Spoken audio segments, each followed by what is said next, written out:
Il est 20h ici à Paris, 14h à Washington. Bonsoir à tous, bienvenue si vous nous rejoignez sur France 24.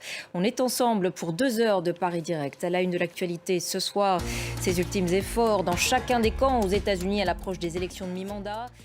Également dans cette heure de Paris Direct de l'économie avec Laure Manin. Elle reviendra sur les mesures que prônent l'OMC et le FMI pour soutenir l'effort dans la lutte justement contre le changement climatique. Et puis dans le journal des sports, Cédric Ferreira évoquera le tirage au sort des huitièmes de finale de Ligue des Champions.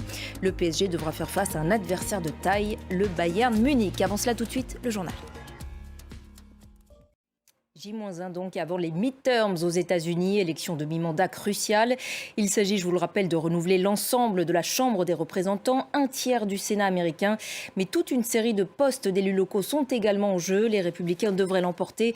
Mais le scrutin s'annonce serré, en tout cas pour la Chambre haute. Chaque camp, je vous le disais, a jeté toutes ses forces dans la bataille ces derniers jours. Joe Biden est dans le Maryland encore ce lundi.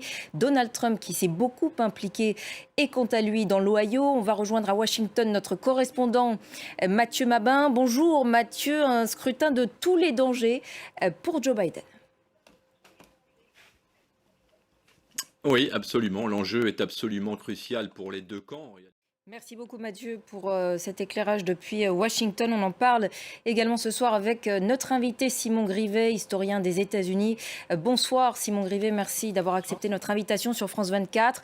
On le sait, traditionnellement ce scrutin des midterms est remporté par l'opposition. En l'occurrence, ça devrait être les Républicains, en tout cas pour la Chambre basse. Les démocrates ont alerté durant toute cette campagne sur les risques pour la démocratie américaine.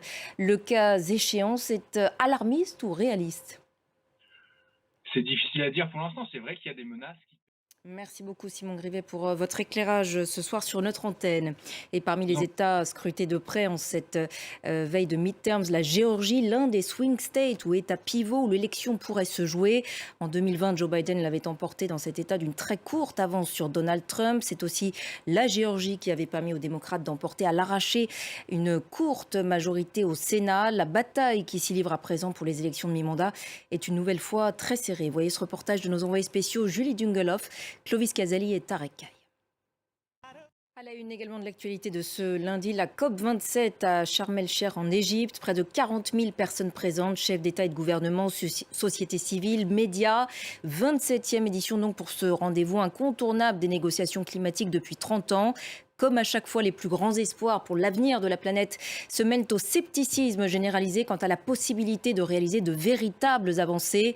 Le secrétaire général de l'ONU prévient l'humanité doit choisir entre solidarité et suicide collectif. On rejoint sur place notre envoyée spéciale Marina Berch. Bonjour Marina. Antonio Guterres a donc appelé à un pacte entre pays riches et pays en voie de développement pour faire face aux conséquences du réchauffement climatique.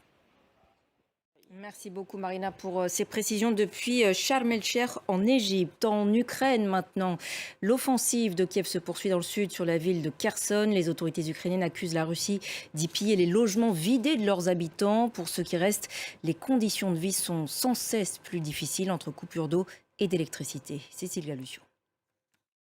Et c'est l'heure à présent de parler économie dans Paris Direct.